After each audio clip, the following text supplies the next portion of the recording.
चलिए बच्चों, अभी स्टार्ट करते हैं अपना केमिस्ट्री में एक नया चैप्टर आईयूपीएसी नोमेनक्लेचर। मैं आपका केमिस्ट्री का मेंटर आर्यन राव और अब आप पढ़ेंगे मेरे साथ यहाँ पे एक आईयूपीएसी नोमेनक्लेचर, केमिस्ट्री का एक सबसे इंपॉर्टेंट टॉपिक। देखिए, आईयूपीएसी नोमेनक्लेचर अभी मैं सबसे पहले इसलिए स्टार्ट कर रहा हूँ जिससे कि आपको सारे कंपाउंड्स के name as well as structures थोड़े से क्लियर हो जाएंगे और जो कि आपका सेकेंड टर्म का एग्जामिनेशन होगा उसके लिए बहुत वेलफेयर होगा आपके लिए। तो अभी हम लोग आईयूपीसी नोमेनक्लेचर को देखेंगे। थोड़ा सा मैं आपको बेसिक ब्रीफ बता देता हूं आईयूपीसी नोमेनक्लेचर का और उसके बाद हम लोग बात इसमें आगे भी करेंगे। देखिए, आईयूपीसी नोमेनक्लेचर जो है जिसका फॉर्मेशन पर्टिकुलरली लुइस बर्नर्ड के द्वारा किया गया था, जो कि 1919 में किया गया था। और ये आईयूपीसी नोमेनक्लेचर का जो फुल फॉर्म है वो भी थोड़ा इंपॉर्टेंट मैटर करता है, थोड़ा उसे भी देखिएगा।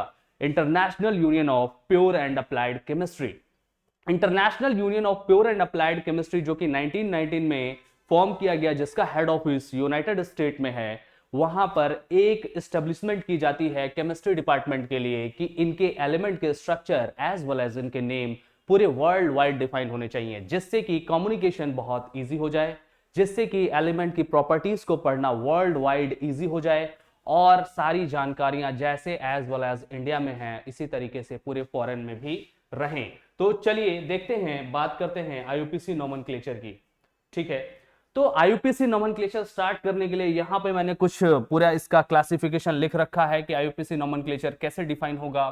तो आईयूपीसी नोमेनक्लेचर में सबसे पहला जो हमारा टॉपिक होगा वो होगा हमारा कार्बन। क्या होगा? कार्बन। देखिए, कार्बन को मैंने इसलिए सबसे पहले टॉपिक में रखा है कि आपको आईयूपीसी नोमेनक्लेचर करने के लिए दो आपको वेरिएंट मिलते हैं। या तो आप ऑर्गेनिक आईयूपीसी नोमेनक्लेचर करते हो या फिर आप इनऑर्गेनिक आईयूपीसी नोमेनक्लेचर करते हो। तो अगर आप अपने क्लास 10th के सिलेबस को देखोगे जो कि आपके सेकंड टर्म का है, उसमें ऑर्गेनिक नोमेनक्लेचर ही है। बस ऑर्गेनिक जितने भी कंपाउंड होंगे, जिनका स्ट्रक्चर भी आप देखोगे तो सारे के सारे ऑर्गेनिक रिलेटेड होंगे। और ऑर्गेनिक किसे कहते हैं? जहां पर कार्बन का एग्जिस्टेंस हो उसे ही हम ऑर्गेनिक कहते हैं। तो सबसे पहले हम कार्बन की प्रॉपर्टीज पढ़ेंगे कि कार्बन का यूपीएससी नोमेनक्लेचर तो होगा, लेकिन कार्बन का स्ट्रक्चर कैसे फॉर्म होगा, कार्बन किस तरीके से कॉम्बाइंड फॉर्म में देखा जा सकता है किसी और भी एलिमेंट के साथ। इसके बाद हम फिर पढ़ेंगे कि कार्बन का जो चेन होगा वह चेन कैसे वेरी करता है, चेन किस तरीके की हो सकती है, जिसका नाम कैसे लिखा जाएगा। मतलब international union of pure applied chemistry के हिसाब से उस चेन का, उस ब्रांच का, उस साइकिल का नाम कैसे लिखा जाएगा, उसको भी देखेंगे। इसके बाद कोवेलेंट बॉन्डिंग देखी जाएगी। देखिए, यहां पे मैंने कोवेलेंट बॉन्डिंग लिखा है तो चूंकि ये आपके प्रीवियस चैप्टर का हिस्सा होगा, लेकिन कोवेलेंट बॉन्डिंग लिखने का रीजन ये रहा यहाँ पर कि अगर हम कार्बन को देखें तो जो हमारा पर्टिकुलर कार्बन है वो कार्बन एक नॉन मेटल है। कार्बन जो है वो क्या है? एक नॉन मेटल है। और कार्बन जब भी यहाँ पर एक कोई कंपाउंड फॉर्म करेगा तो एक कार्बन के साथ ही मिलके फॉर्म करेगा। तो यहाँ पर भी एक नॉन मेटल ये कार्बन हुआ और सिमिलर एज इट इज ये भी एक नॉन मेटल हुआ। और नॉन मेटल के बीच में जो बॉन्डिंग होगी वो कौन सी बॉन्डिंग होगी? तो वो बॉन्डिंग होगी कोवेलेंट बॉन्डिंग होगी।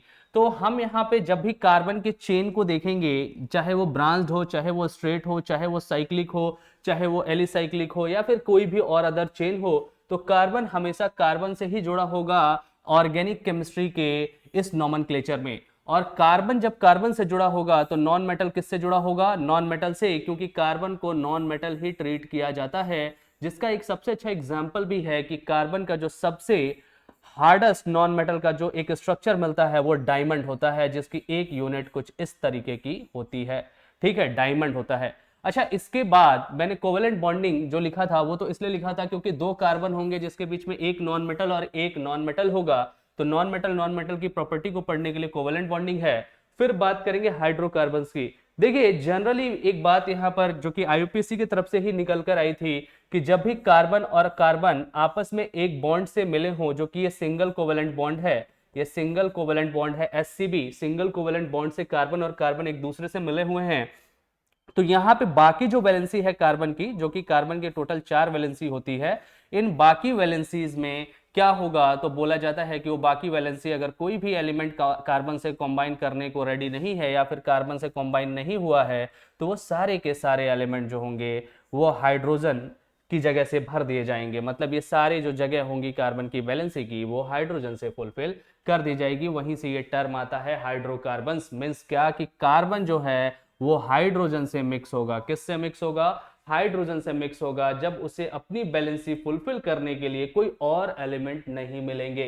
तो carbon plus hydrogen forms what? Hydrocarbons. तो ध्यान रखें कि ये हाइड्रोकार्बन्स कई तरीके से हो सकते हैं, जैसे कि कार्बन और कार्बन का सिंगल कोवेलेंट बॉन्ड, जो कि स्ट्रक्चर यहां दिख रहा है, सिमिलर एज कार्बन और कार्बन का डबल डबल बॉन्ड, यानी कि कार्बन और कार्बन से डबल बॉन्ड, जहां पर हाइड्रोजन की एप्लीकेबिलिटी जो होगी वो ज्यादा ना भी रहे तो काम चल जाएगा, जो कि यहां पर लिखा है। और फिर कार्बन और कार्बन के ट्रिपल कोवेलेंट बॉन्ड भी फॉर्मेट एग्जिस्ट करती है, जहां पर हाइड्रोजन की अवेलेबिलिटी ज्यादा ना हो तो भी काम चल जाएगा। अच्छा, तो ये हाइड्रोकार्बन्स के कई टाइप होंगे, इसके टाइप्स को भी हम लोग यहाँ पर देखेंगे कि इसके टाइप्स क्या होते हैं। फिर अगर मैं बात करता हूँ क्लासिफिकेशन की, तो वो टाइप्स जो है, इसी क्लासिफिकेशन से अगर हम टाइप देखेंगे कि हाइड्रोकार्बन्स के क्या होते हैं। फिर बात हम लोग करेंगे सैचुरेटेड कंपाउंड्स की, कि सैचुरेटेड कंपाउंड्स क्या होते हैं। तो चलिए मैं जनरली थोड़ा सा आपको बताता हूँ कि सैचुरेटेड कंपाउंड्स क्या होते हैं। वो सारे कंपाउंड्स जहां पर आपको सिंगल कोवेलेंट बॉन्ड देखने को मिल जाए, वो सारे कंपाउंड जहां आपको सिंगल कोवेलेंट बॉन्ड देखने को मिल जाए, वो सब सैचुरेटेड होते हैं। फिर बात करते हैं अनसैचुरेटेड कंपाउंड्स के, जहां पर आपको double covalent bond as well as triple covalent bond, ये अगर आपको देखने को मिल जाए तो वहां पे आपका अनसैचुरेटेड कंपाउंड होता है। कहने का मतलब है, इसको डिफाइन करने के कई तरीके हैं, जैसे कि एक तरीका तो यही है आपका कि अगर सिंगल कोवेलेंट बॉन्ड है तो सैचुरेटेड कंपाउंड बोल दोगे, या फिर बोलोगे कि कार्बन और कार्बन के बीच में सिंगल बॉन्ड है, तो बाकी जो इस कार्बन की वैलेंसी फुलफिल करने के लिए मैक्सिमम हाइड्रोजन जो चाहिए वो कितने चाहिए? 3। तो भाई ठीक है, एक तो बैलेंस इधर से फुलफिल होती है, 3 तो जो है हाइड्रोजन से फुलफिल होती है। लेकिन जब डबल कोवेलेंट में आएंगे तो डबल कोवेलेंट में क्या बोलेंगे कि 2 वैलेंसी तो कार्बन कार्बन के बीच में फुलफिल हो चुकी है, लेकिन बाकी के लिए कितने हैं? तो बाकी के लिए भी 2 है। मतलब सैचुरेटेड कंपाउंड में नंबर ऑफ सराउंडिंग एटम में हाइड्रोजन ज्यादा होते हैं, और अनसैचुरेटेड कंपाउंड में number of hydrogen atom saturated के मुकाबले कम होते हैं। इसके बाद अगर मैं बात करूं साइक्लिक की, तो अगर कोई भी चेन हो, जैसे कि मान लीजिए कार्बन अगर हो, मैं यहाँ पे थोड़ा सा बनाता हूं आपको, कोई चेन हो, जैसे कार्बन और कार्बन इस तरीके से कोई चेन फॉर्मेट में अरेंज हो जाए, तो इस तरीके के कंपाउंड को आप साइक्लिक और एलिसाइक्लिक कंपाउंड्स में डिफाइन करेंगे। जैसे कि यहाँ पर एक ओपन चेन थी, कार्बन ने कहीं भी एक चेन नहीं बनाई थी, चेन एकदम ओपन थी, ये चेन एकदम सीधी ओपन चेन है, चाहे ये हो, चाहे ये वाले कार्बन की हो, चाहे ये वाले कार्बन की हो, ये सब ओपन चेन है। लेकिन जब यही एक आपका क्लोज फिगर बनेगा, एक पूरी कंप्लीट चेन जहां से स्टार्ट होगी, अगर स्टार्ट यहां से हुई तो एंड भी यहीं पे आके हो जाए, और एक चेन का फॉर्मेट हो, वहां पर साइक्लिक और एलिसाइक्लिक कंपाउंड का हम जो है कॉन्सेप्ट देखेंगे। इतना सारा पढ़ने के बाद, इतना यहां तक पढ़ने के बाद, फिर हम आते हैं अपने बुक, जहां से हमारा बुक स्टार्ट होता है, बुकिश नॉलेज पर आएंगे। और ये है हमारा एक इंपॉर्टेंट टॉपिक, जो कि है फॉर्मूला फॉर आईयूपीएससी। फिर फॉर्मूला देखेंगे कि आईयूपीएससी ने क्या फॉर्मूला दिया है नॉमेनक्लेचर के लिए। आईयूपीएससी ने क्या फॉर्मूला दिया है किसके लिए? नॉमेनक्लेचर के लिए, कि भैया नॉमेनक्लेचर कैसे होगा, फिर उसे हम लोग देखने का कोशिश करेंगे। अच्छा, जैसे कि सिमिलर एज मैथमेटिक्स की तरह है, अगर फॉर्मूला देख लिया तो फिर क्या करने वाले हैं हम लोग? एग्जांपल्स देखने वाले हैं, जहां पे मैं सारे ही एग्जांपल्स कंसिडरली आपके जितने भी होंगे सबको कंसिडर कर लूंगा। लगभग हम लोग बहुत एग्जांपल्स की प्रैक्टिस भी कर लेंगे, जिससे कि हमारा पूरा कॉन्सेप्ट जो है वो क्या हो जाएगा? क्लियर हो जाएगा। तो चलिए, अभी मैं आपको एक ओवरव्यू दे रहा था कि इसमें पर्टिकुलरली हमें क्या पढ़ना है। तो सबसे पहले कार्बन होगा, फिर उसके चेन होंगे, कार्बन मतलब कि पूरी कार्बन की प्रॉपर्टी होगी।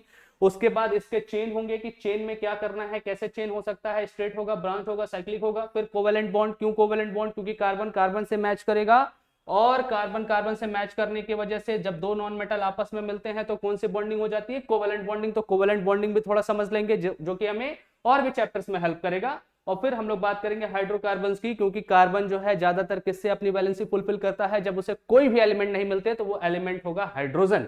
इसके बाद बात करेंगे क्लासिफिकेशन ऑफ हाइड्रोकार्बन्स के, हाइड्रोकार्बन्स किस तरीके से क्लासिफाई किए गए हैं, कार्बन जो है हाइड्रोजन से किस तरीके से मिलता चला जाता है। इसके बाद बात करेंगे हम लोग सैचुरेटेड कंपाउंड में, मींस यही कोवेलेंट बॉन्ड जो हमने ऊपर पढ़ा होगा, उसमें सिंगल कोवेलेंट बॉन्ड देखेंगे, और अनसैचुरेटेड में डबल कोवेलेंट बॉन्ड देखेंगे और ट्रिपल कोवेलेंट बॉन्ड देखेंगे। फिर साइकिल में चलेंगे, साइकिल में ओपन चेन पढ़ लिया होगा, इसमें स्ट्रेट में या फिर ब्रांच में फिर पहुंचेंगे किसमें, साइकिल में, फिर किस में पहुंचेंगे साहब, साइकिल में पहुंचेंगे, फिर साइक्लिक और एलिसाइक्लिक देखेंगे, और फिर फॉर्मूला देखेंगे कि इतना स्ट्रक्चर तो देख लिया, अब नाम कैसे लिखा जाए। और जब फॉर्मूला देख लेंगे कि नाम कैसे लिखा जाए, फिर उस पर कुछ एग्जांपल्स कर लेंगे और चैप्टर कंप्लीट हो जाएगा। तो चलिए मूव करते हैं अपने अगले कॉन्सेप्ट पर, कार्बन। अगर मैं कार्बन की बात करूं तो अब आप इधर देखिए कार्बन की कुछ खास बातें, जैसे कि कार्बन है, उसका एटॉमिक नंबर यहां मैं लिख देता हूं 6 और उसका एटॉमिक मास लिख देता हूं 12। अगर आप इसका इलेक्ट्रॉनिक कॉन्फ़िगरेशन करोगे तो कितना लिखोगे, 2 और 4, जो कि ये के शेल में होगा और ये किस शेल में होगा, एल शेल में होगा। स्ट्रक्चर बना लो इधर, स्ट्रक्चर ये कार्बन का न्यूक्लियस है, यहां पर आपने सिर्फ बनाया कितना, पहला सेल, और इसको बना दिया आपने दूसरा सेल। यहाँ पर मैंने कितने इलेक्ट्रॉन्स भरे, 2 इलेक्ट्रॉन्स, और यहाँ पे मैंने कितने इलेक्ट्रॉन्स को फिल किया, तो ये हुआ मेरा 4 इलेक्ट्रॉन। ठीक है, यहाँ पर मैंने बनाया ये के सेल और ये मैंने बना दिया एल सेल, और यहाँ पर मैंने देखा कि ये ही इसका जो है लास्ट सेल है। ये कौन सा सेल है, लास्ट सेल है, और लास्ट सेल ही क्या होता है, वैलेंस सेल होता है। और वैलेंस सेल में जो मौजूदा इलेक्ट्रॉन होते हैं वो इलेक्ट्रॉन क्या होते हैं, वैलेंस इलेक्ट्रॉन होते हैं। क्या होते हैं, वैलेंस इलेक्ट्रॉन होते हैं। और यहाँ पर जो वैलेंस इलेक्ट्रॉनों की जो नंबर है वो कितने हैं, यहाँ पर वैलेंस इलेक्ट्रॉन आपके हैं 4 इलेक्ट्रॉन्स। अच्छा, स्टेबिलिटी की क्या कंडीशन है केमिस्ट्री में, स्टेबिलिटी कैसे गेन होगी, स्टेबिलिटी कैसे गेन होगी भाई, तो केमिस्ट्री में स्टेबिलिटी गेन होती है अगर वैलेंस सेल में, 8 इलेक्ट्रॉन्स हो तो एक पर्टिकुलर एलिमेंट यानी कि एटम जो है स्टेबल फील करता है, या फिर उसके अंदर कितने इलेक्ट्रॉन हो, सॉरी यहाँ 2 इलेक्ट्रॉन्स होंगे, यहाँ पे आपके कितने इलेक्ट्रॉन्स हो, या तो 8 इलेक्ट्रॉन्स हो, या फिर आपके में कितने इलेक्ट्रॉन्स हो, 2 इलेक्ट्रॉन्स हो। इसको कौन सा कॉन्सेप्ट बोलते हैं, ऑक्टेट रूल बोलते हैं। क्या बोलते हैं इसको, ऑक्टेट रूल बोलते हैं। इसको क्या बोलते हैं बेटा, डुप्लेट रूल बोलते हैं। क्या बोलते हैं इसको, डुप्लेट रूल बोलते हैं। तो यहाँ पे जो कार्बन है, ये कार्बन जो है ये ऑक्टेट रूल फॉलो करता है साहब। कौन सा रूल फॉलो करता है, ऑक्टेट रूल। तो इसके पास कितने इलेक्ट्रॉन है, 4 इलेक्ट्रॉन है, यानी कि 4 इलेक्ट्रॉन्स इसके पास हैं, 4 इलेक्ट्रॉन्स इसके पास हैं। अगर इसको अपना ऑक्टेट फुलफिल करना हो तो क्या करेगा, इसको 4 इलेक्ट्रॉन बाहर से लेने पड़ेंगे। क्या करने पड़ेंगे, 4 इलेक्ट्रॉन बाहर से इसको लेने पड़ेंगे, और ये 4 इलेक्ट्रॉन अपने अंदर रखेगा। जैसे ही ये 4 इलेक्ट्रॉन अपने अंदर रखेगा, तो अब इधर जरा देखना, इधर कार्बन पहले जब 6 था तो इसके अंदर इलेक्ट्रॉनों की संख्या और प्रोटॉनों की संख्या, मतलब इसके अंदर इलेक्ट्रॉन 6 थे और प्रोटॉन भी 6 थे।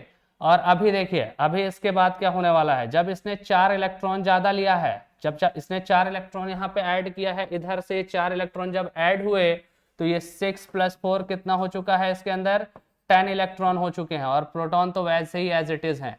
अगर इलेक्ट्रॉन में देखूं तो यहाँ पे 10 इलेक्ट्रॉन, चूंकि निगेटिव साइन होता है तो यहाँ पर मैंने कितना लिख दिया, -10, और यहाँ कितना लिख दूं, प्रोटॉन पॉजिटिव होते हैं, तो नेट चार्ज कार्बन पे कितना आएगा, इन दोनों को सॉल्व करिए, -10 + 6 कितना आ रहा है, 4, तो कार्बन पे कितने चार्ज आएंगे, -4। और अगर कार्बन पे -4 है तो माइनस सिंबल क्या रिप्रेजेंट करता है, कि जब भी कोई भी अनायन फॉर्म में हो वो नॉन मेटल होता है। क्या होता है साहब, नॉन मेटल में, तो मैंने लिख दिया नॉन मेटल। अच्छा, कार्बन पे -4 था तो मैंने नॉन मेटल लिख दिया। जो नॉन मेटल होता है वो जनरली नॉन मेटल अगर किसी नॉन मेटल से मिले तो कौन सी बॉन्डिंग फॉर्म करता है, तो ये भी यही लिख लीजिए, कोवेलेंट बॉन्डिंग फॉर्म करता है। कौन सी बॉन्डिंग फॉर्म करता है, कोवेलेंट बॉन्डिंग फॉर्म करता है। ये तो कार्बन की थोड़ी बहुत बातें हो गई, ठीक है। और भी थोड़ी सी बातें मैं कर लेता हूं कि कार्बन में और क्या बातें हो सकती हैं, ठीक है। चलिए, तो अभी क्या है पर्टिकुलरली कि कार्बन में हमने कुछ चीजें देखी हैं कि कार्बन होता क्या है। तो चलिए मैं यहाँ पे थोड़ा सा आपको बताता हूँ कि कार्बन में आपने क्या क्या देख लिया। कार्बन में कुछ चीजें आपने देख ली, जैसे कि आपने कार्बन की कुछ प्रॉपर्टीज देखी। पहला तो यही हो गया कि कार्बन नॉन मेटल होता है। क्यों होता है, पूरा प्रोसेस बताया। दूसरा, अगर ये नॉन मेटल है कार्बन और किसी एक और नॉन मेटल से मिल जाए, जो कि हम सिमिलर कहें कि कार्बन किससे मिल जाए, कार्बन से ही मिल जाए, तो वो कौन सा आपका बॉन्डिंग फॉर्म होता है यहाँ पर, तो यहाँ पर फॉर्म होता है आपका कोवेलेंट बॉन्डिंग। कौन सी बॉन्डिंग, कोवेलेंट बॉन्डिंग। अच्छा, इसके बाद से एक और बात यहाँ पर डिस्कस कर लेते हैं कि कार्बन हो सकता है कि कार्बन जिस भी से मिल रहा है, जैसे मान लीजिए कि कार्बन ने कार्बन से ही मिलने का ट्राई किया, तो कार्बन हो सकता है कि सिंगल कोवेलेंट बॉन्ड से मिले, तो इसको क्या बोलेंगे, सिंगल कोवेलेंट बॉन्ड, ठीक है। अगर सिमिलर एज इट इज ऐसे ही देखूं कि कार्बन कार्बन से मिलते समय क्या मिल रहा है, डबल बॉन्ड से मिल रहा है, तो इसको क्या बोलेंगे, डबल कोवेलेंट बॉन्ड। क्या बोलेंगे, डबल कोवेलेंट बॉन्ड। अगर यही कार्बन जो है कार्बन से मिलने का ट्राई कर रहा है और ट्रिपल कोवेलेंट बॉन्ड है, तो ट्रिपल कोवेलेंट बॉन्ड है यहाँ पे, ठीक है। इस तरीके से कार्बन की कुछ प्रॉपर्टीज हैं जो कि कार्बन आपस में मिलेगा और एक स्ट्रक्चर तैयार करेगा, और ये स्ट्रक्चर तैयार करने के बाद कार्बन का जो है अगला कॉन्सेप्ट आता है जिसको हम लोग क्या बोलेंगे, चेन बोलेंगे। क्या बोलेंगे, चेन। तो देखिए अभी क्या है कि कार्बन आपके पास मौजूद था और हमें कार्बन ही पढ़ना है, क्योंकि हमारे नोमेनक्लेचर में सिर्फ और सिर्फ क्या मैटर करता है, ऑर्गेनिक नोमेनक्लेचर मैटर करता है। हमें इन ऑर्गेनिक का भी कोई भी बातचीत नहीं करना है क्योंकि हमारा सिलेबस नहीं है वो। तो कार्बन की अगर मैं बात करूं तो कार्बन जब दूसरे कार्बन से मिल रहा था तो स्ट्रक्चर या तो ये हो रहा था स्ट्रक्चर, या फिर कार्बन से कार्बन का ये हो रहा था, या फिर कार्बन से कार्बन का स्ट्रक्चर ये हो रहा था। लेकिन क्या दो ही कार्बन हमेशा नेचर में मिलते हैं? क्या अगर कोई एक ह्यूमन बॉडी हो, मैं ह्यूमन बॉडी का एग्जांपल ले लूं, तो क्या एक ह्यूमन बॉडी जो है जीवन भर में केवल एक ही ह्यूमन बॉडी से मिलता है क्या? नहीं, ये कॉन्सेप्ट तो गलत है, ऐसा बिल्कुल नहीं है। ह्यूमन मल्टीपल ह्यूमन से मिलता है। सिमिलर एज कार्बन हो सकता है कि सिंगल बॉन्डिंग से मल्टीपल कार्बन से मिल सकता है, बहुत सारे कार्बन हो सकते हैं। इसी तरीके से कार्बन हो सकता है कि डबल बॉन्ड, ये जो आपका बीच में बना हुआ है, इस तरीके से भी कार्बन हो सकता है कि बहुत सारे कार्बन से मिलता हो, जहां पर कहीं ना कहीं डबल बॉन्ड भी एग्जिस्ट करता हो। ठीक है, इसी तरीके से कार्बन हो सकता है ट्रिपल बॉन्ड, नेचर वाले भी कार्बन से मिलता हो, जहां पर बहुत सारे चेन बनने की संभावनाएं हो, जैसे कि इस तरीके से भी बन सकता है। कोई भी स्ट्रक्चर कार्बन किसी भी फॉर्मेट में आपस में मर्ज हो सकते हैं। तो कार्बन किसी भी फॉर्मेट में अगर मर्ज होते हैं तो मान लीजिए कि ये सीधा सीधा कार्बन यहाँ पे मैच किया हुआ, शायद आपको दिख रहा होगा, ये सीधी लाइन है एकदम। और अगर ये सीधा सीधा कार्बन मैच हुआ है तो इसी को कहते हैं आपका स्ट्रेट चेन। क्या बोलते हैं इसको? चेन। देखिए हर चेन की, जो चेन आपने देखी होगी अपने लाइफ में, वो चेन कुछ इस प्रकार से होती है। चेन जो आपने देखी हो अपने लाइफ में, वो चेन इस तरीके से होती है। और चेन को आप चाहे तो सीधा भी रख सकते हैं और घुमा भी सकते हैं। तो चेन भी लगभग सीधा ही होती है, चेन भी आपकी लगभग सीधा ही होती है। उसका एक स्टार्टिंग पॉइंट होता है और एंडिंग पॉइंट होता है। सिमिलर एज इसको भी हम लोग कार्बन की चेन बोलते हैं, क्योंकि यहाँ भी एक स्टार्टिंग पॉइंट है और एक एंडिंग पॉइंट है। अगर इधर से स्टार्ट करूं तो ये स्टार्टिंग पॉइंट यहाँ पे एंड हो जाएगा, अगर यहाँ से स्टार्ट करूं तो ये स्टार्टिंग पॉइंट और ये क्या हो जाएगा आपका एंडिंग पॉइंट। सिमिलर एज यहाँ पर भी एक स्टार्टिंग है और यहाँ पे क्या है, एक एंडिंग है, तो ये भी एक चेन होगी। और यहाँ भी एक स्टार्टिंग है, यहाँ भी एक स्टार्टिंग है और यहाँ भी एक एंडिंग है, तो ये भी आपकी एक स्ट्रेट चेन होगी। सिमिलर एज स्टार्टिंग और एंडिंग, तो स्टार्टिंग और एंडिंग है तो ये भी क्या होगी, स्ट्रेट चेन ही होगी। अच्छा, ये तो मैंने चेन की बात कर ली। इसी चेन में थोड़ा सा ब्रांच की बात कर लेते हैं कि ब्रांच क्या होता है। देखिए जब आपको अगर मैं सिंपल बताऊं कि जैसे आपके पास अगर कोई पेड़ हो, कोई एक पेड़ हो, तो इसमें बहुत सारी ब्रांचेस निकली होती हैं, बहुत सारी ब्रांचेस निकली होती है। सिमिलर एज कार्बन की जो सीधी चेन थी, जो सीधी चेन थी, इस चेन में से मान लीजिए इस सीधी चेन में से कहीं कार्बन इधर को निकल जाए, इधर को निकल जाए, इधर निकल जाए, मतलब चेन में कुछ कार्बन हैंग आउट करने लगे, मतलब उसमें लटकने लगे, उसमें से नीचे निकलने लगे, तो यहाँ पर भी एक चेन बनने की पूरी प्रक्रिया बनती है। मतलब कार्बन की अलग अलग चेन भी एग्जिस्ट कर सकती है। सिमिलर एज की एक ट्री के मल्टीपल ब्रांचेस होते हैं उसके अंदर, उसी तरीके से एक कार्बन की चेन को आप ट्री समझ लें। जैसे कि आप ये समझ लें कि ये आपका कार्बन है और इधर आपके कुछ कार्बन इधर आ चुके हैं, कुछ कार्बन इधर आ चुके हैं, यहाँ से बॉन्डिंग के बाद कुछ कार्बन इधर आ चुके हैं, इधर आ चुके हैं, इधर आ चुके हैं। तो देखिए मल्टीपल जो है इसमें आपको क्या दिखाई देंगे कि आपको दिखाई देंगे कि मल्टीपल इसमें जो है ब्रांचेस हैं। तो इसी को ब्रांचेस कहते हैं। मतलब क्या कि जो मेन चेन होती है, मेन चेन जो होती है आपकी, मेन चेन का मतलब वो होता है कि जिसमें मैक्सिमम नंबर ऑफ कार्बन आते हों, चाहे वो ये चेन हो, चाहे फिर वो ये चेन हो। ठीक है, चेन डिसाइड कर लीजिए। ठीक, या फिर वो चाहे तो ये वाली भी चेन हो सकती है। ठीक है, इसमें से कोई भी चेन हो सकती है। तो इन सारे चेन में जो भी मान लीजिए जो साइड में बच रहे हैं वो सबके सब क्या हो जाएंगे, इसके ब्रांचेस हो जाएंगे। क्या हो जाएंगे? ब्रांचेस हो जाएंगे। जरा मैं एक और एग्जांपल बनाता हूँ आपके लिए, आप उसको देखिए। ठीक है, जैसे मान लीजिए कि मैंने एक पहले स्ट्रेट चेन ले लिया, ये मैंने लिया, यहाँ पे मैंने यहाँ से, ठीक, एक यहाँ पे मैंने ब्रांच को हैंग किया। ठीक इसी तरीके से दूसरा एग्जांपल ले लेते हैं ब्रांच को समझने के लिए। ब्रांच ये भी हो सकता है, ठीक है, ब्रांच ये भी हो सकता है, ये हिस्सा भी जो है इसका ब्रांच का ही है।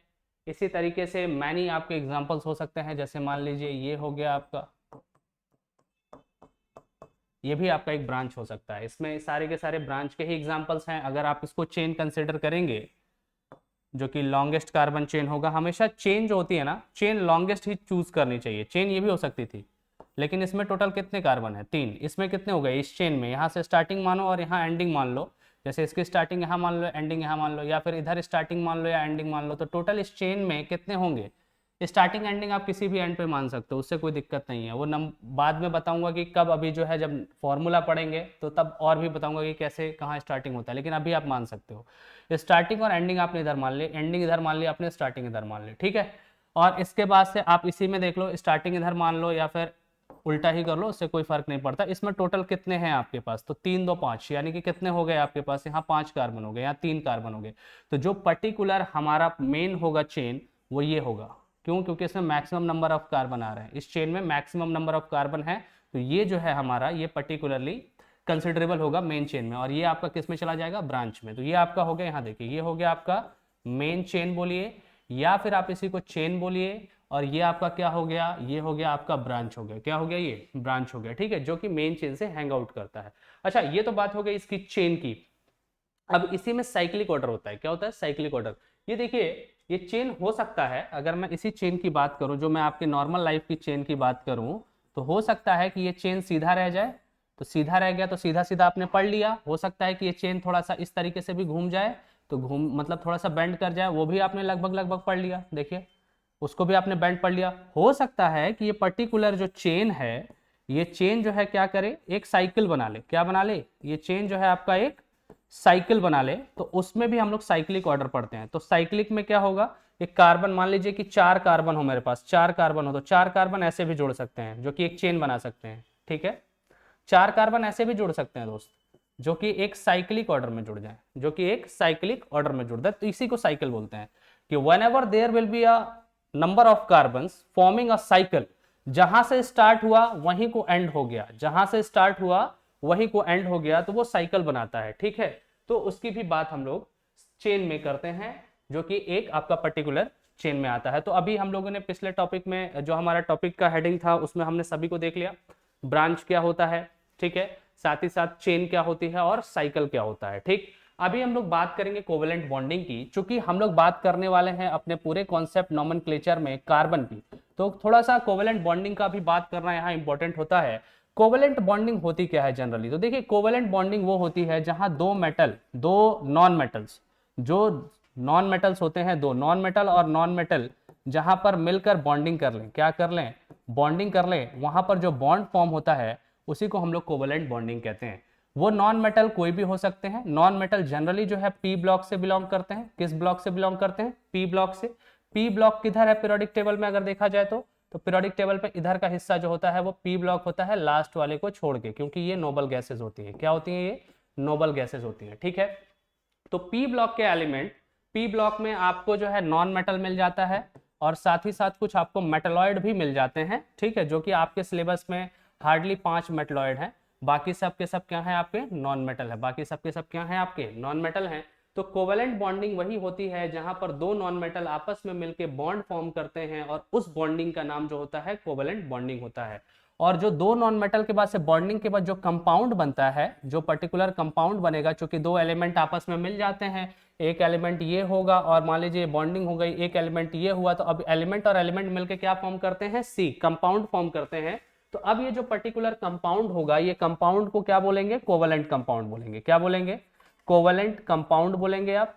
अच्छा, इधर देखिए, अब ये कोवेलेंट बॉन्डिंग का जो फॉर्मेट है दोस्त, ये 3 तरीके का होता है। सिंगल कोवेलेंट बॉन्डिंग हो सकती है, डबल कोवेलेंट बॉन्डिंग हो सकती है, और साथ ही साथ आपकी ट्रिपल कोवेलेंट बॉन्डिंग भी हो सकती है। सिंगल कोवेलेंट बॉन्डिंग में सिर्फ एक ये बनता है, डबल कोवेलेंट बॉन्डिंग में यहाँ 2 होता है, और ट्रिपल कोवेलेंट बॉन्डिंग में ये 3 होता है। एक जो बॉन्डिंग होती है कोवेलेंट की, ये जो कोवेलेंट की बॉन्डिंग है, एक कोवेलेंट की जो ये बॉन्डिंग है, एक ये जो मैंने बस एक लाइन ये जो खींच रखी है, इसमें एक इलेक्ट्रॉन यहाँ पे होते हैं और एक इलेक्ट्रॉन यहाँ पे होते हैं। मतलब जो कोवेलेंट की एक बॉन्डिंग है वो क्या रिप्रेजेंट करती है? वो क्या रिप्रेजेंट करती है? तो जरा ये भी ध्यान देंगे, वो रिप्रेजेंट करती है या तो 2 इलेक्ट्रॉन या फिर 1 पेयर ऑफ इलेक्ट्रॉन। क्या? 1 पेयर ऑफ इलेक्ट्रॉन, ठीक है, ये रिप्रेजेंट करती है। तो वैसे ही यहां पर कितने हो जाएंगे? अगर मैं यहां पर बात करता हूं तो यहाँ पे आपका हो गया कितना? 2 इलेक्ट्रॉन। इस बॉन्डिंग में कितने इलेक्ट्रॉन है? तो भैया 4 हैं, क्योंकि 2 है, 2 इसमें हो जाएंगे और 2 इसमें हो जाएंगे। इसमें टोटल कितने हैं? 6 हैं। क्यों? क्योंकि 2 इसमें हो जाएंगे, 2 इसमें हो जाएंगे और 2 इसमें हो जाएंगे इलेक्ट्रॉन। ठीक है, ये सारी कोवेलेंट बॉन्डिंग के कुछ कॉन्सेप्ट्स होते हैं। तो चलिए देखते हैं कि कब जो है पर्टिकुलर सिंगल कोवेलेंट बॉन्ड बनता है और कब जो है आपका डबल कोवेलेंट बॉन्ड बनता है। तो देखो, जो सिंगल कोवेलेंट बॉन्ड है वो कार्बन और कार्बन के बीच में तब बनता है जब मान लीजिए कि इस कार्बन की वैलेंसी कितनी है, इस कार्बन की वैलेंसी 4 है, -4, और इस वाले कार्बन की भी कितनी है, -4। मतलब क्या कि इस कार्बन को 4 ऐसे एलिमेंट चाहिए जो इनको इलेक्ट्रॉन दे सकें, और इस कार्बन को भी 4 ऐसे एलिमेंट चाहिए जो इलेक्ट्रॉन दे सकें। तो मान लीजिए कि ये पहला कार्बन है और ये दूसरा कार्बन है, तो पहले कार्बन ने अपना एक इलेक्ट्रॉन तो इनसे ले लिया और इस कार्बन ने भी एक इलेक्ट्रॉन इनसे ले लिया, लेकिन अभी भी इसके पास 3 अभी बाकी है और इसके पास भी 3 इलेक्ट्रॉन लेने की जगह बाकी है। तो अब ये किससे फुलफिल करेंगे अगर कोई और नहीं देगा तो? हाइड्रोजन से। यही कॉन्सेप्ट था हाइड्रोकार्बन का कि अगर कार्बन की वैलेंसी फुलफिल नहीं होगी अपने ही किसी सराउंडिंग एलिमेंट से, तो वो वैलेंसी फुलफिल करने कौन आएगा? वो आएगा हाइड्रोजन। तो यहाँ पर हाइड्रोजन आ जाता है। ठीक है, यहाँ पर भी 3 जगह बाकी थी तो यहाँ पर 3 हाइड्रोजन आ गए। ठीक, क्यों 3 हाइड्रोजन आए? क्योंकि इस कार्बन ने इस कार्बन को कितने देने की कोशिश करी है? सिर्फ 1 इलेक्ट्रॉन। इस कार्बन ने इस कार्बन को कितने इलेक्ट्रॉन देने की कोशिश करी है? सिर्फ 1 इलेक्ट्रॉन। इसलिए 3-3 हाइड्रोजन को मजबूरी में आना पड़ता है ताकि वो कार्बन की वैलेंसी को क्या कर सकें? फुलफिल कर सकें, और कार्बन जो है अपने ऑक्टेट स्टेट को क्या कर सके? कंप्लीट कर सके, और वह भी स्टेबल रहने का अपना जो एक अप्रोच है उसको कंप्लीट कर पाए। ठीक, ये सिंगल कोवेलेंट बॉन्ड है। कब बनता है? जब कार्बन और कार्बन के बीच में शेयरिंग जो होती है सिर्फ 1-1 इलेक्ट्रॉनों की होती है, तो सिंगल कोवेलेंट बॉन्ड बनता है। ठीक है, और वैसे ही अगर मैं डबल कोवेलेंट बॉन्ड की बात करूं तो डबल कोवेलेंट बॉन्ड कैसे बनेगा? मान लीजिए एक कार्बन ये था, कोवेलेंट बॉन्ड बनने के लिए एक नॉन मेटल में मैंने एक कार्बन रखा, फिर इधर एक नॉन मेटल इस कार्बन को रखा, अब 2 नॉन मेटल हुए तो कोवेलेंट बॉन्ड बनेगी। कोवेलेंट बॉन्ड बनेगी तो मान लीजिए अब इन दोनों ने 2-2 इलेक्ट्रॉन आपस में शेयर किए। कितने शेयर किए भाई? 2। इसने कितने दिए? 2 इलेक्ट्रॉन। इसने भी कितने दिए? 2 इलेक्ट्रॉन। तो अब कितनी जगह बची इस कार्बन के पास अपनी पर्टिकुलर बैलेंसिंग को फुलफिल करने के लिए? तो सिर्फ और बची 2 जगह, तो एक हाइड्रोजन इधर और एक हाइड्रोजन इधर। ठीक है साहब, तो एक हाइड्रोजन आपने इधर और इधर लगा दिया। ठीक, तो यहां पर पर्टिकुलरली अगर देखा जाए तो यहां डबल कोवेलेंट बॉन्ड है। क्यों डबल कोवेलेंट बॉन्ड है? क्योंकि यहाँ पे कार्बन और कार्बन के बीच में जो शेयरिंग हुई है वो 2-2 इलेक्ट्रॉन की हुई है। और इसी तरीके से ट्रिपल वाला भी सिमिलर, अगर कार्बन और कार्बन के बीच में 3-3 इलेक्ट्रॉनों की शेयरिंग कर दी जाए, कितने इलेक्ट्रॉनों की शेयरिंग कर दी जाए? 3 इलेक्ट्रॉनों की शेयरिंग कर दी जाए, तो यहाँ पर बनता है ट्रिपल कोवेलेंट बॉन्ड। ठीक है साहब, तो ध्यान रखेंगे अगर कार्बन और कार्बन के बीच में सिर्फ 1-1 इलेक्ट्रॉनों का ट्रांसफर शेयरिंग हो तो आपका बनता है सिंगल कोवेलेंट। अगर 2-2 इलेक्ट्रॉनों की शेयरिंग हो तो बनता है डबल कोवेलेंट, और 3-3 इलेक्ट्रॉनों की शेयरिंग हो जाए तो बनता है आपका ट्रिपल कोवेलेंट। और बाकी जो जगह बच जाती है वो किससे? चौथा जो इनका वैलेंसी फुलफिल करेगा, कोई एलिमेंट नहीं है फुलफिल करने के लिए, तो हाइड्रोजन आता है। हाइड्रोजन सेल्फ अज्यूम्ड होता है, लिखने की जरूरत नहीं होती है। अगर ऐसे भी लिखा है तो इस स्ट्रक्चर को आप इस तरीके से खुद से समझ सकते हैं कि ये स्ट्रक्चर ऐसे ना लिखकर ऐसे लिखा हुआ है। क्यों? क्योंकि अगर कोई भी एलिमेंट इस कार्बन के पास नहीं होगा तो भी ये कार्बन जो है अपनी बैलेंसी इस तरीके से फुलफिल कर लेगा।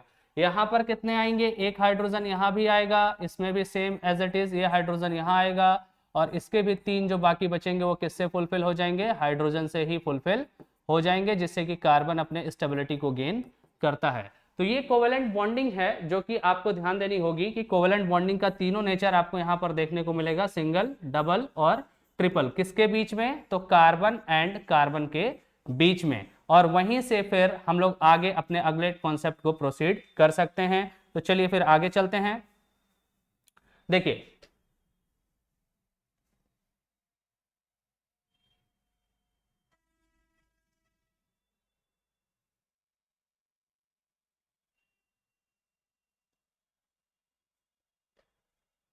चलिए अभी यहाँ पे थोड़ा सा हम लोग हाइड्रोकार्बन्स देख लेते हैं। हाइड्रोकार्बन्स क्या होते हैं, और देखिए यहाँ पे पूरा एक प्रॉपर चार्ट भी दिया गया है। थोड़ा सा चार्ट के बारे में भी देखेंगे कि प्रॉपर चार्ट में है क्या।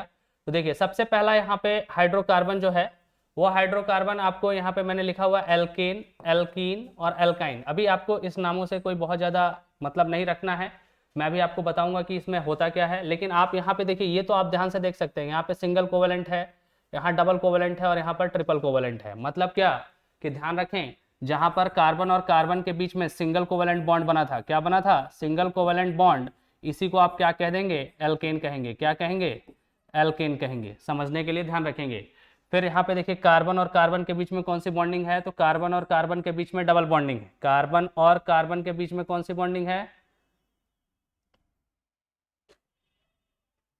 डबल बॉन्डिंग है। डबल बॉन्डिंग को आप क्या बोलेंगे, डबल कोवेलेंट बॉन्ड भी बोल सकते हैं, एज वेल एज आप इसको एल्कीन भी बोल सकते हैं। क्या बोल सकते हैं, एल्कीन भी बोल सकते हैं। देखिए यहाँ पे एल्कीन लिखा हुआ है, सिंगल में ये रहा आपका, डबल में आप देखिए यहाँ पे एल्कीन, और ट्रिपल कोवेलेंट बॉन्ड में similar as triple covalent bond ही जो होता है वो आपका एल्काइन वाला स्ट्रक्चर शो करता है, एल्काइन का स्ट्रक्चर। तो देखिए इसीलिए आपको सबसे पहले कोवेलेंट बॉन्ड पढ़ाया गया, ताकि आपको पता चले कि कोवेलेंट बॉन्ड का जो सिंगल वाला होता है वो क्या कहलाता है, एल्केन, जो डबल होगा वो क्या कहलाएगा, एल्कीन, और जो ट्रिपल होगा वो क्या कहलाएगा, एल्काइन। इसी तरीके से कुछ और भी कार्बन से मर्जर करने के लिए कुछ और भी चीजें मौजूद होती हैं, जैसे कि अल्कोहल है, अल्कोहल का जो सिंबल होता है वो ध्यान रखेंगे कि OH होता है। एल्डिहाइड है, एल्डिहाइड का सिंबल अभी ध्यान रखेंगे कि जो होता है वो CHO होता है। अभी मैं बताता हूँ, जैसे मान लीजिए कार्बन जो है कार्बन से तो मिला हुआ है, लेकिन वो सीधे इधर OH से भी मिला हुआ हो, तो ये जो पर्टिकुलर कार्बन का चेन है, ये कार्बन की चेन तो है, कार्बन की ये चेन तो है, लेकिन ये कार्बन की कौन सी चेन है, ये कार्बन की अल्कोहलिक चेन है। कौन सी चेन है ये, कार्बन की अल्कोहलिक चेन है ये, ठीक है। इसी तरीके से अगर मान लीजिए कार्बन कार्बन से मिला हुआ है, कहीं डबल बॉन्ड लगे हुए हैं, और इस तरीके से कार्बन CHO से मिल जाए ऐसे, ठीक, तो ये CHO आ गया, मतलब यहाँ पर अब कार्बन की चेन तो है, लेकिन ये एल्डिहाइडिक है, पर्टिकुलर आपका चेन जो है एल्डिहाइडिक चेन है ये। इसी तरीके से आपको यहाँ पर कीटोन देखने को मिल सकता है। क्या देखने को मिल सकता है, कीटोन। कीटोन की क्या पहचान है, CO। कैसे होगा एग्जाम्पल, तो ऐसे होगा आपका एग्जाम्पल, ये है कीटोन का एग्जाम्पल, ठीक है। इसी तरीके से इस कीटोन का नाम एसीटोन होता है। इस कीटोन का क्या नाम है, एसीटोन नाम है, ध्यान रखेंगे। अच्छा, इसके बाद ये पर्टिकुलर यहाँ पे आपको एसिड भी देखने को मिलेगा। एसिड में क्या पहचान होता है, जब पर्टिकुलर कार्बन हमारा जुड़े, जहां पे OH था तो अल्कोहल था, OH की जगह CHO आया तो क्या हो गया, एल्डिहाइड हो गया, और यहाँ पे क्या हो गया, ये कीटोन का पहचान हो गया, और लास्ट में ऐसे ही आते हुए यहाँ पे क्या हो गया, ये आपका एसिड हो गया। क्या हो गया, ये एसिड। और इसी तरीके से आप ईथर को भी पहचान सकते हैं। किसको पहचान सकते हैं, ईथर को। ईथर को कैसे पहचानेंगे, मान लीजिए कि अगर कार्बन की चेन है, तो कार्बन की चेन ऐसे बनाई थी मैंने, लेकिन इसी चेन में बीच में एक O आ जाए, और फिर बीच में आपकी चेन ऐसे कंटिन्यू हो जाए, इस तरीके की चेन को आप क्या बोलेंगे, ईथर बोलेंगे। मतलब कार्बन की चेन में कार्बन है, कार्बन है, कार्बन है, कार्बन है, कार्बन है, कार्बन है, लेकिन बीच में कौन आ गया, आपका ऑक्सीजन आ गया। ऐसे जो भी चेन होंगे वो आपके ईथर वाले चेन होंगे, ठीक है, ईथर के। और इस तरीके के जो चेन होंगे उसमें एसिड, इस तरीके में एल्डिहाइड, और इस तरीके में अगर चेन में OH आ गया तो अल्कोहलिक सीरीज, और इस तरीके से आ गया तो कीटोनिक सीरीज। और अगर मान लीजिए चेन में आपके ये सारे एलिमेंट्स आ जाते हैं, चेन में अगर आपके ये सारे एलिमेंट्स कहीं भी देखने को मिल जाएं, चेन में ब्रांच के तौर पे हैंग करते हुए दिख जाएं, या फिर कहीं भी मर्ज होते हुए चेन में दिख जाएं, तो वो पर्टिकुलर आपका हाइलोजन चेन सीरीज होगा, हाइलोजन कार्बन चेन सीरीज। जिसका एक एग्जांपल देख लीजिए, मान लीजिए कार्बन है, कार्बन है, कार्बन है, कार्बन है, देख के तो लगता है कार्बन की सीरीज है, बिल्कुल कार्बन की ही चेन है ये। और ये चेन है, अब इसमें कोई ब्रांच नहीं है, इसका अभी कोई साइक्लिक ऑर्डर नहीं है। ब्रांच क्यों नहीं है, क्योंकि कोई भी हैंग नहीं कर रहा इधर। साइकिल क्यों नहीं है, क्योंकि जहां से स्टार्ट हुआ था वहां जाके एंड नहीं हुआ उस कार्बन की तरह जो कि साइकिल वाले का होता था।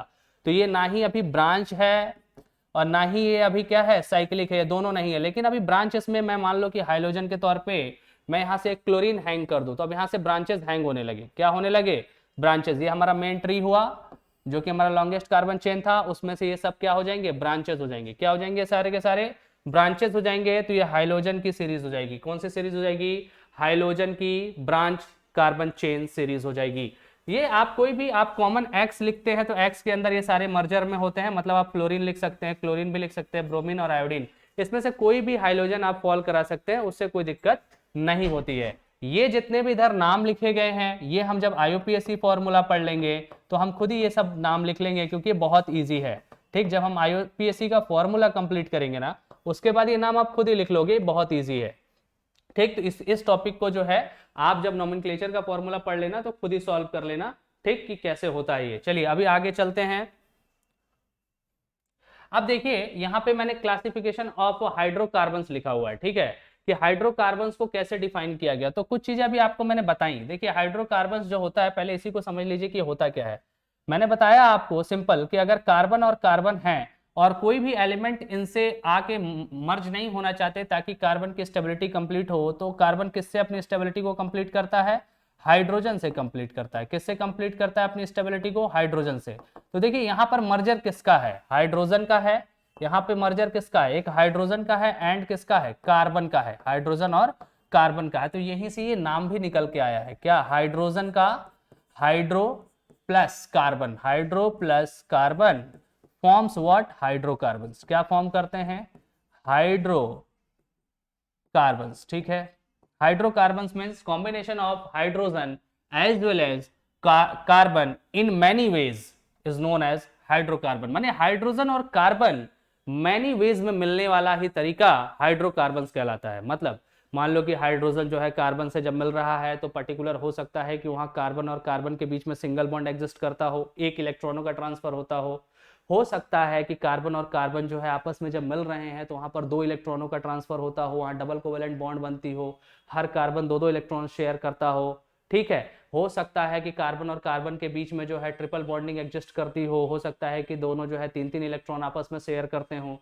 तो वो जो पर्टिकुलर कार्बन का जब बॉन्डिंग आएगा वहां से हाइड्रोजन का जो है चेंज भी देखने को मिलता है। सिंगल कोवेलेंट में मैक्स हाइड्रोजन होते हैं, डबल कोवेलेंट में मिन हाइड्रोजन होते हैं, और सबसे अगर कम देखा जाए तो ट्रिपल कोवेलेंट में होते हैं।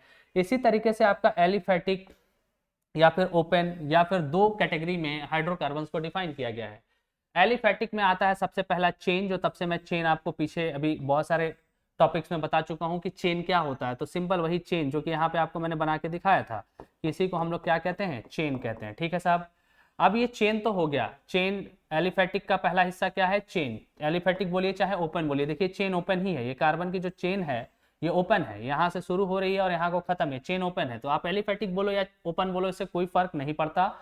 और उसी में पहला चेन कंपाउंड है। ये चेन 2 तरीके से बनते हैं। ये चेन 2 तरीके से बनते हैं। कैसे बनते हैं?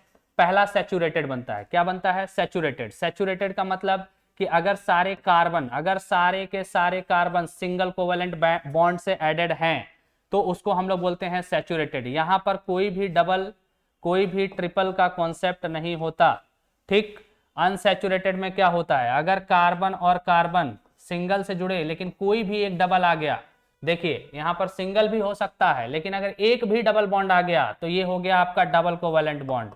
क्यों? क्योंकि सिंगल कोवेलेंट बॉन्ड से सुपीरियर होता है डबल कोवेलेंट बॉन्ड। तो डबल कोवेलेंट बॉन्ड अपने ही हिसाब से कंपाउंड का नेचर बदल देता है। तो चेन तो है, देखिए चेन है, बिल्कुल चेन है, चेन कंपाउंड है, यस चेन कंपाउंड है। अनसैचुरेटेड में क्या होता है? डबल कोवेलेंट बॉन्ड होता है, जिसमें एक होता है एल्कीन। बताया था आपको कि डबल कोवेलेंट बॉन्ड को ही हम लोग क्या कहते हैं? एल्कीन। डबल कोवेलेंट बॉन्ड को आप क्या कह दोगे?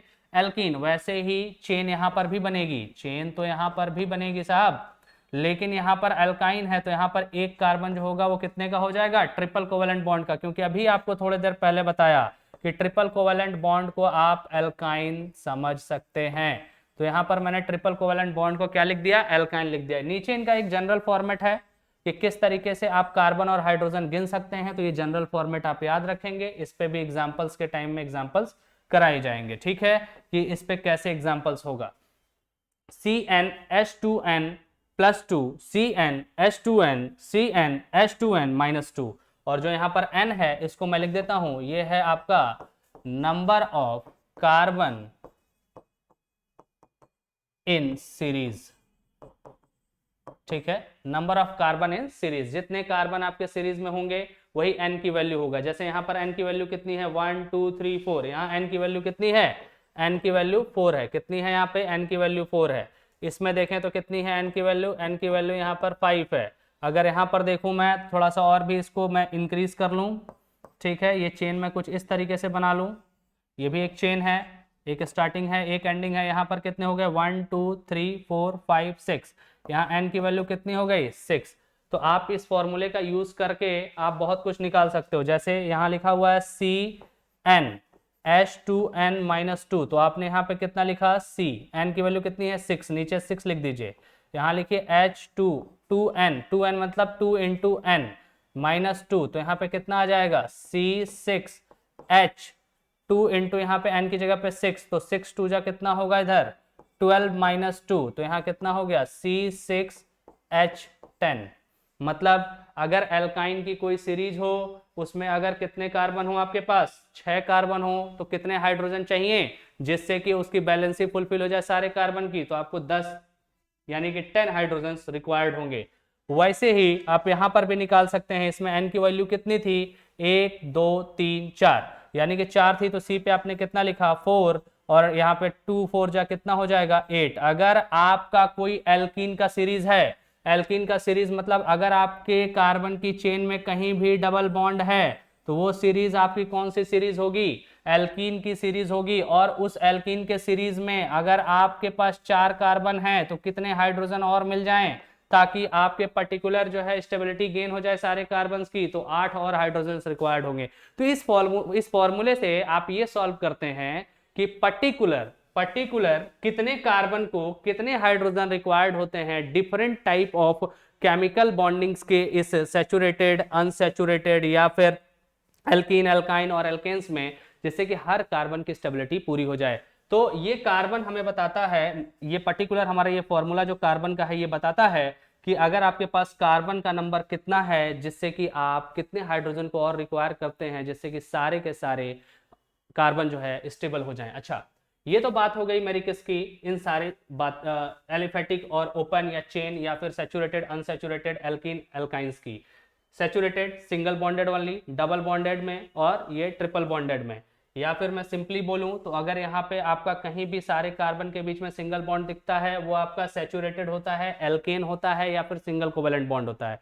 एक समरी भी देख लीजिए, अगर आपसे सैचुरेटेड पूछा जाए या फिर आपसे एल्केन पूछा जाए या फिर आपसे सिंगल कोवेलेंट बॉन्ड पूछा जाए, तीनों का लगभग मतलब सेम नहीं है, लेकिन लगभग तीनों को समझने का कॉन्सेप्ट एक ही है कि सिंगल कोवेलेंट बॉन्ड जो होगा वही एक पर्टिकुलर एल्केन होगा, क्योंकि एल्केन में भी सभी लोग किसमें होते हैं, सिंगल कोवेलेंट बॉन्ड में ही एग्जिस्ट करते हैं। और इनके पास क्या होनी चाहिए, एक चेन होनी चाहिए, तो ये चेन कंपाउंड भी होंगे, और सिंगल कोवेलेंट बॉन्ड को ही हम लोग सैचुरेटेड भी बोलते हैं। सिमिलर एज एल्कीन्स के साथ और एल्काइंस के साथ भी यही है कि डबल कोवेलेंट बॉन्ड होगा तो एल्कीन्स होगा, साथ ही साथ अनसैचुरेटेड होगा, ट्रिपल कोवेलेंट बॉन्ड होगा तो एल्काइन होगा, और साथ ही साथ ये भी अनसैचुरेटेड होगा। और इसी तरीके से फिर हम लोग को बात करनी है एलिसाइक्लिक की और एरोमेटिक की। तो थोड़ा सा एलिसाइक्लिक और एरोमेटिक भी देख लीजिए, चूंकि ये हमारा सिलेबस नहीं है, ये हमारा सिलेबस नहीं है, बट थोड़ा बहुत देख लीजिए कि एलिसाइक्लिक और एरोमेटिक क्या होता है। तो मैं इधर का मिटा के इधर बताता हूं आपको।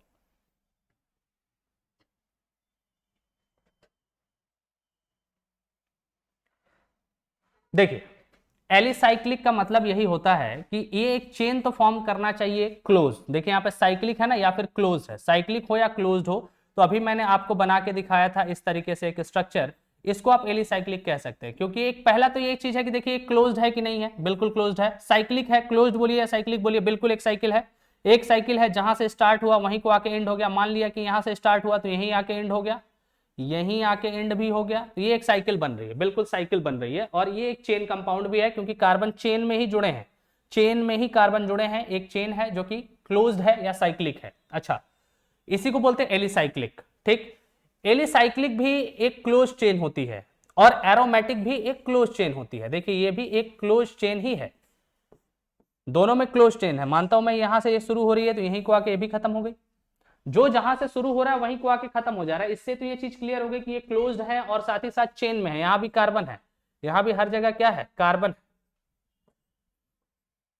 ठीक, ये भी एक पर्टिकुलर किस में जुड़े हुए हैं, आपके सभी के सभी किस में जुड़े हुए हैं, चेन में जुड़े हुए हैं। भाई ये तो ठीक है कि ये हमारा साइकिल हो गया और चेन हो गया, लेकिन इन दोनों में डिफरेंस क्या है, देखिए आपको मैं बताता हूं। एक डिफरेंस तो यही है कि जो भी एरोमेटिक कंपाउंड होते हैं उसमें से अरोमा की स्मेल आती है। ठीक है, अरोमा एक सुगंधित स्मेल है, उसके अंदर से अरोमा की स्मेल आती है। आप उसको स्मेल करके तो आप चेक करेंगे नहीं सारे कंपाउंड्स को।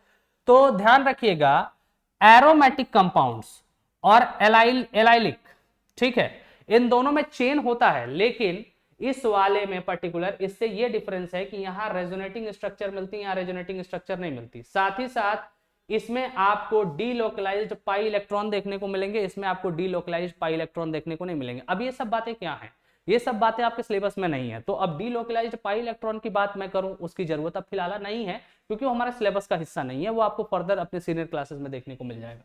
ठीक, या फिर यूं समझिए कि एलिसाइक्लिक में भी डबल बॉन्ड, सिंगल बॉन्ड हो सकता है, सिंगल कोवेलेंट बॉन्ड हो सकता है या डबल कोवेलेंट बॉन्ड हो सकता है, ठीक है।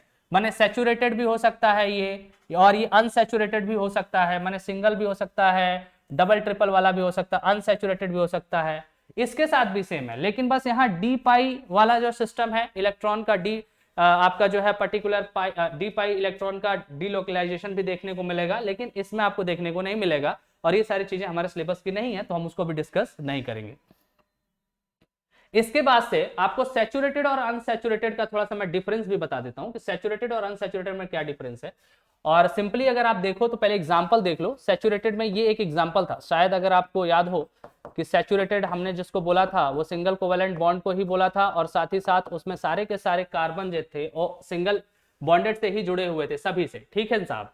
तो ये हो गया आपका क्या, सैचुरेटेड। और उसी तरीके से अनसैचुरेटेड में एग्जांपल ये था आपका कि जहां पे कार्बन और कार्बन में डबल बॉन्ड या फिर कार्बन एंड कार्बन में ट्रिपल बॉन्ड भी आपका एग्जिस्ट कर रहा था, ठीक है।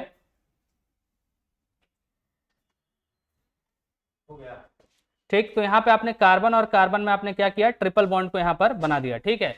तो यहाँ पे कितने आपके हाइड्रोजन आए, यहाँ पर आए सिर्फ 2 हाइड्रोजन, ठीक।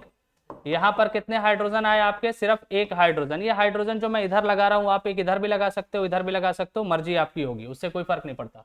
तो यहाँ पे पहला लिखा हुआ है कि अगर कोई भी कार्बन अपनी सारी की सारी ऑल 4 वैलेंसी जो है वह किससे करता है, सिंगल कोवेलेंट बॉन्ड से कंप्लीट करता है। तो ये कार्बन अपनी चारों की चारों वैलेंसी, पहली मान लीजिए ये, दूसरी, तीसरी और चारों के चारों सिंगल बॉन्ड से ही करता है, उसको सैचुरेटेड कंपाउंड कहते हैं। जी बिल्कुल, चारों के चारों सिंगल से ही हो रहे हैं। और इसमें क्या था कि 2 carbon atoms fully not satisfied by hydrogen atom, ठीक है। तो देखिए यहां पर क्या है, फुल्ली नॉट सेटिस्फाइड, क्यों, क्योंकि यहां पर देखिए इन्हीं दोनों के बीच में 2 है, 2 बॉन्डिंग है। होनी चाहिए थी फुल्ली सेटिस्फाइड करने के लिए क्या होगा, होना चाहिए था एक एक तो कार्बन से कार्बन का हो जाता, लेकिन 3 हाइड्रोजन फुलफिल करता, तो बोलते कि फुल्ली कार्बन का फुल्ली जो है वो कौन स्टेबल कॉन्फ़िगरेशन गेन करा रहा है, हाइड्रोजन। लेकिन ऐसा यहां पर नहीं है, यहां पर कितने हाइड्रोजन है, सिर्फ और सिर्फ 2 ही हैं, ठीक है। तो यहां पर ये कंडीशन आती है कि जो पर्टिकुलर कार्बन होता है वो कार्बन अपनी पूरी की पूरी वैलेंसी हाइड्रोजन से नहीं लेता है, क्यों, क्योंकि उन दोनों कार्बन के बीच में ही अपनी एक एक्स्ट्रा बॉन्डिंग हो जाती है जो कि डबल कोवेलेंट बॉन्ड यानी कि अनसैचुरेटेड की पहचान है। और देखिए यहाँ पर सारे के सारे आपको यहाँ पर अगर आप देखोगे तो यहाँ पे सब के सब कार्बन जो है चारों तरफ से, इधर से इधर से इधर से और यहाँ से चारों तरफ से ये वाला कार्बन जो है सबसे सिंगल बॉन्ड से जुड़ा हुआ है। यही पहचान है सैचुरेटेड की। इसीलिए मैंने बोला सैचुरेटेड को आप सिंगल कोवेलेंट बॉन्ड भी बोल सकते हैं, साथ ही साथ आप उसको एल्केन भी बोल सकते हैं, और ये एल्केन भी इसी को कहते हैं, इसी को सिंगल कोवेलेंट बॉन्ड भी कहेंगे कि हर जगह सिंगल कोवेलेंट बॉन्ड ही है यहाँ पर। और यहाँ पर अगर देखा जाए इस स्ट्रक्चर को आप ऐसे भी बना सकते हो, जैसे कि यहाँ पे इस तरीके से साइन जो बना हुआ है इसको आप ऐसे भी बना सकते हो, ठीक। इस स्ट्रक्चर में भी आप देखोगे सामने तो आपको दिखाई देगा कि यहाँ डबल कोवेलेंट बॉन्ड है, और मैंने आपको बताया था डबल कोवेलेंट बॉन्ड या फिर एल्कीन्स, ठीक है, ये दोनों के दोनों एग्जाम्पल्स होते हैं, किसके एग्जाम्पल्स होते हैं, अनसैचुरेटेड के। सिमिलर एज अभी आपको बताया कि ट्रिपल कोवेलेंट बॉन्ड हो या फिर आपका एल्काइन हो, क्या हो, एल्काइन हो, ये भी किसका एग्जाम्पल होता है, तो ये भी एग्जाम्पल होता है अनसैचुरेटेड का, ठीक है। यहां पर पूरी की पूरी बैलेंसी हाइड्रोजन फुलफिल नहीं करता, क्योंकि हाइड्रोजन को अगर पूरी वैलेंसी फुलफिल करनी चाहिए थी तो एक कार्बन कितने को रिक्वायर करता, 3 हाइड्रोजन को। लेकिन अब इन दोनों के बीच में डबल बॉन्ड बन चुका है और कार्बन टोटल 4 ही बॉन्ड बना पाएगा, तो कार्बन ने जब 2 बना लिया तो अब उसको कितना रिक्वायर है, 2। तो अब टोटल हाइड्रोजन वाला कॉन्सेप्ट जो था यहाँ से खत्म होता है, और कार्बन को कितने हाइड्रोजन चाहिए, 2। इसीलिए बात यहाँ लिखी गई है not fully satisfied by hydrogen atom, क्योंकि एक ऑलरेडी फुल हो चुका है इन दोनों के बीच में डबल कोवेलेंट बॉन्डिंग की वजह से। और यहाँ पर भी कार्बन और कार्बन के बीच में ही 3 बॉन्डिंग हो चुकी है, इसलिए हाइड्रोजन फुल्ली नहीं इसको कंप्लीट करा रहा है, क्यों, क्योंकि कार्बन और कार्बन के बीच में ही यहाँ 3 बॉन्डिंग आपको देखने को मिल रही है। तो यहाँ भी जहाँ 3 हाइड्रोजन चाहिए होते हैं कार्बन को, लेकिन अब कार्बन को चाहिए कितना, हर कार्बन को 1 हाइड्रोजन चाहिए, तो यहाँ पर भी फुल्ली वाला कॉन्सेप्ट नहीं होगा। लास्ट में क्या लिखा हुआ है, they are less reactive, non availability of electron in single covalent bond, ठीक है। और ये क्या होता है आपके मोर रिएक्टिव और प्रेजेंस ऑफ डबल और ट्रिपल बॉन्ड। तो सिंपल सी बात है, एक चीज तो याद रख लीजिएगा कि ये अगर रिएक्टिविटी की बात कर ली जाए, जैसे रिएक्टिविटी की अगर बात कर ली जाए, इन दोनों में अगर मैं रिएक्टिविटी की बात कर लूं तो रिएक्टिव में अगर ये सैचुरेटेड कंपाउंड है, सैचुरेटेड कंपाउंड और अनसैचुरेटेड कंपाउंड है, तो इनकी ज्यादा होती है रिएक्टिविटी। दूसरी बात क्या कि यहाँ पर सब के सब आपके सिंगल कोवेलेंट हैं, वो तो तब से मैं बता रहा हूँ आपको, और यहाँ पर सब के सब कैसे हैं, डबल कोवेलेंट वाले हैं और ट्रिपल कोवेलेंट वाले हैं, ठीक है। और ये आपका अंडरगो एडिशन रिएक्शन, ये एडिशन रिएक्शन में आगे बढ़ता है क्योंकि रिएक्टिविटी ज्यादा है, रिएक्टिविटी ज्यादा है इसकी रिएक्टिविटी ज्यादा है, तो ये रिएक्ट ज्यादा करेगा, रिएक्ट ज्यादा करेगा तो सभी को ऐड करता चला जाएगा। रिएक्टिविटी ज्यादा होने का क्या मतलब है, रिएक्टिविटी ज्यादा होने का यही मतलब है कि ये पर्टिकुलरली दूसरे से रिएक्ट करेगा तो उनको क्या करेगा, अपने में ऐड करेगा। तो रिएक्टिविटी ज्यादा होने की वजह से ये रिएक्ट ज्यादा करेगा अपने सराउंडिंग में, और सराउंडिंग में रिएक्ट ज्यादा करने की वजह से ये एडिशन रिएक्शन शो करता है। और इसकी रिएक्टिविटी कम है, ये जल्दी रिएक्ट नहीं कर पाता, लोगों से जुड़ नहीं पाता, तो ये सब्स्टिट्यूशन रिएक्शन शो करता है, मतलब सब्स्टिट्यूट करता है, दूसरे को ऐड ना करके सब्स्टिट्यूट करने का काम करता है। तो ये आईयूपीएसी नोमेनक्लेचर का कुछ आउटलाइन था जो अभी हमने थोड़ा सा देखा। अभी इसमें और भी कुछ चीजें बाकी हैं, फिर हम लोग कुछ फॉर्मूलाज और फिर उनके एग्जांपल्स को भी देखेंगे। तो चलिए अभी पर्टिकुलरली आप इसका जो है सारा जितना भी इसमें इंपॉर्टेंट नोट्स होगा वो आप अपने हिसाब से देख लेंगे और क्या करेंगे, पर्टिकुलरली उसको अपने कॉपी में नोट डाउन कर लेंगे, फिर हम लोग फर्दर इसको आगे अभी और बढ़ाते हैं।